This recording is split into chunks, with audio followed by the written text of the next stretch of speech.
Joshua டிவியின் 5ஆம் ஆண்டு ஊழிய அறிக்கை. நீங்கள் உலகமெங்கும் போய் சர்வ சிருஷ்டிக்கும் சுவிசேஷத்தை பிரசங்கியுங்கள் என்ற வார்த்தையின்படியே 5 ஆண்டுகளாக ஜாஷ்வா டிவியை உலகமெங்கும் சுவிசேஷத்தை பிரசங்கிக்கும்படி ஆண்டவர் உதவினார். 2024ஆம் ஆண்டு ஆகஸ்ட் 30ஆம் தேதி முதல் கேரளா இடுக்கி மாவட்டம் முழுவதும் இடுக்கி விஷன் என்ற நெட்வொர்க் மூலம் தேவன் ஒளிபரப்பு எல்லைகளை விரிவு செய்ய உதவி செய்தார். 14/11/2024 வருடம் குழந்தைகள் தினத்தன்று குழந்தைகள் தின சிறப்பு நிகழ்ச்சியாக யார் அந்த நற்குணசாலிகள் என்ற நிகழ்ச்சியை ரெட்டியார்பட்டி ஜீசஸ் லவ்ஸ் ஸ்கூலில் நடத்த தேவன் உதவி செய்தார். பாட்டு பாடுங்க பரிசை வெல்லுங்க சீசன் 4 என்ற நிகழ்ச்சியை கடந்த டிசம்பர் மாதத்தில் நடத்த தேவன் உதவி செய்தார். அதில் 68 நபர்கள் கலந்து கொண்டு தேவனை பாடல்கள் மூலம் மகிமைப்படுத்தினார்கள்.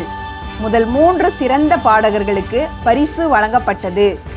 டிசம்பர் 20ஆம் தேதி கிறிஸ்துமஸ் மற்றும் ஆண்டு நிறைவு ஜெபத்தை கிருபை வாசல் ஊழியங்களுடன் இணைந்து நடத்த தேவன் உதவி செய்தார். 25/12/2024 அன்று கிறிஸ்துமஸ் சிறப்பு நிகழ்ச்சியாக டாக்டர் டி ஜெயசிங் அவர்கள் மூலம் சிறப்பு நேரலை நடத்த தேவன் உதவி செய்தார்.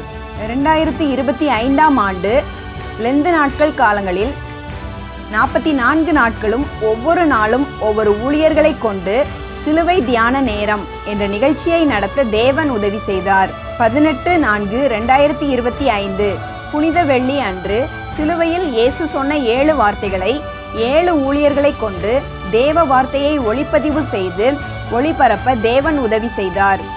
20/4/2025 ஈஸ்டர் தினத்தன்று ஏலோஹிம் ஜீசஸ் மினிஸ்ட்ரீஸ் மற்றும் ஜாஷ்வா டிவி இணைந்து ஈஸ்டர் தின நிகழ்ச்சியை நடத்த தேவன் உதவி செய்தார். 12/4/2025 முதல் நாகர்கோவில் மற்றும் மதுரை பகுதிகளில் AJK நெட்வொர்க் மூலம் ஜாஷ்வா டிவி தனது ஒளிபரப்பு எல்லைகளை விரிவுபடுத்தியது. 16/5/2025 முதல் ஜெப செய்தி என்ற நிகழ்ச்சியை நடத்த தேவன் உதவி செய்தார். தேவனுக்கே மகிமை உண்டாவதாக.